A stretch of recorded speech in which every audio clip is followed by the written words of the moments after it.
நம்ம எப்போவுமே ரோஸ் பெட்டல்ஸை கோர்க்கறதுக்கு ஒரு கையில் பிடிச்சிட்டு ஒரு கையில் மடிச்சு கோர்க்கறதுக்கு சிரமமாக இருக்கும். அதனால் ஊசி வந்து இந்த மாதிரி ஒரு வேஸ்ட் வெஜிடபிள்ஸ்லையோ ஸ்பாஞ்ச்லையோ எதுலையாவது இந்த மாதிரி குத்தி வச்சுட்டு ஒவ்வொரு ரோஸ் பெட்டல்ஸாக எடுத்து நம்ம மடிச்சு கோர்க்கும்போது ரொம்ப ஈஸியாக இருக்கும். நம்ம இன்றைக்கி பிரைடல் வேணிக்காக ரெட் கலர் ரோஸ் பெட்டல்ஸும் இடையில வைக்கிறதுக்காக ஜிப்ஸி வந்து சின்ன பஞ்சாக ரெடி பண்ணி வச்சுருக்கிறோம்.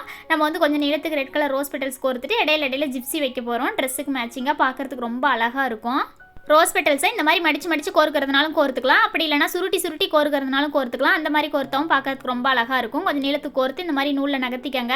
இதே மாதிரியே கொஞ்சமாக கோர்த்து நூலில் நகர்த்திக்கலாம். ரொம்ப நிறைய கோர்த்துக்கிட்டு ஒட்டுக்காக போட்டுக்கிட்டு அழுத்தி ஊசியில் கோர்க்கும்போது பூ ரொம்ப கசகசன்னு ரொம்ப நெருக்கமாக இருக்கிற மாதிரி இருக்கும். அது வந்து நம்மளுக்கு பார்க்கறதுக்கு அவ்வளோ நீட்டாக நல்லா இருக்காது. அதனால் கொஞ்சமாக கம்மியாக கோர்த்துக்கோங்க. அடுத்து ஜிப்ஸி கோர்த்துட்டு மறுபடியும் ரோஸ் பெட்டல்ஸ் கோர்த்துக்கலாம். இதே மாதிரியே நம்மளுக்கு எவ்வளோ நீளம் வேணுமோ அவ்வளோ நீளத்துக்கு கோர்த்துக்கலாம். இதோட ஃபுல் வீடியோ நம்மளோட யூடியூப் சேனலோட பிளேலிஸ்ட்டில் இருக்குது.